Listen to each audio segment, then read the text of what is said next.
Hey everybody, Steve here from the Phonograph Stop. Well, today's video I'm going to be showing you the different types of 78 records, how they've changed through the years, and how to tell the difference between acoustically recorded records and electrically recorded 78s. Now this first stack, switch this up here, this is the older stack. We'll start out with an early Victrola red seal label. Most of these had opera on there. One-sided. This particular record has the information about the artist and the song.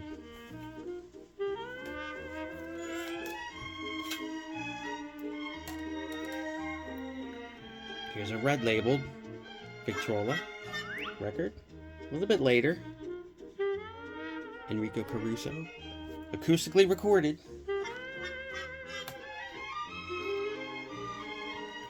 Now this one's pretty common.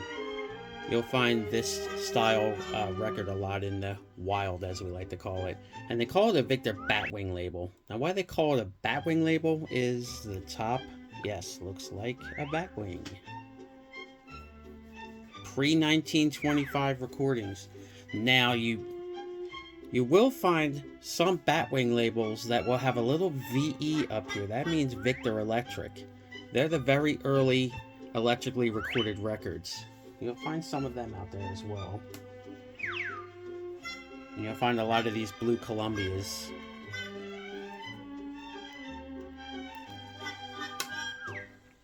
Now we're going to move to 1925 and up. Victor Company. There's that VE I was telling you about. See that embossing? That embossing will be on the early Batwing labels that I just showed you. 1925 and up. These records should be played on orthophonic phonographs. And you'll see it says there, orthophonic recording, which is an electrical recording.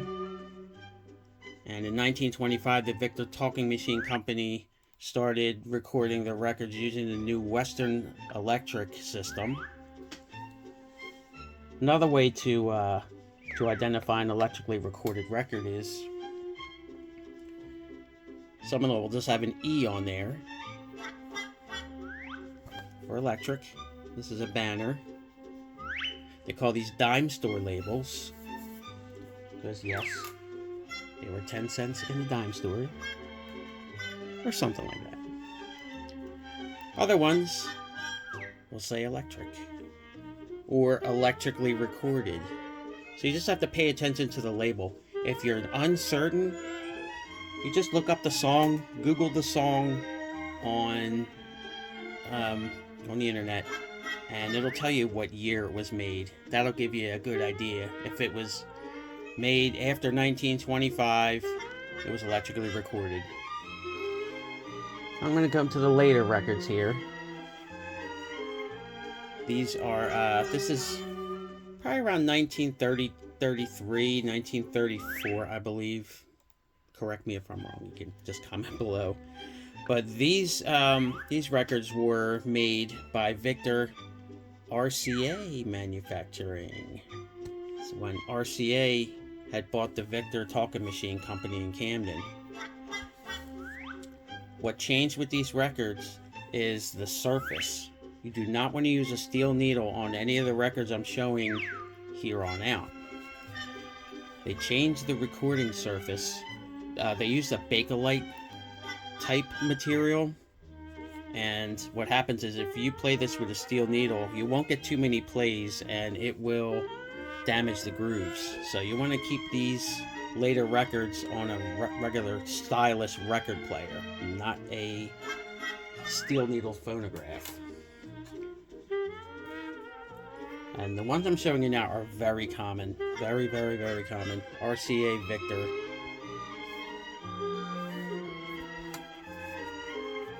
Swing Classic. Sometimes when they have different sayings up here like Swing Classic and it has that type of number, more often than not, it came from a box set. Another very common label, the Blue Deco. Over the Rainbow, Judy Garland. 1940s.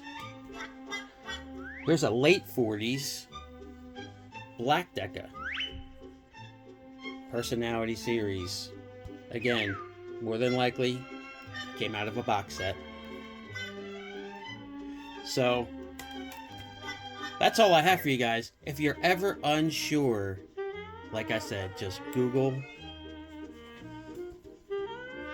the name of the song, the artist. You could even Google Decca and put that number in, and that should bring you up to the date it was recorded or when it was released.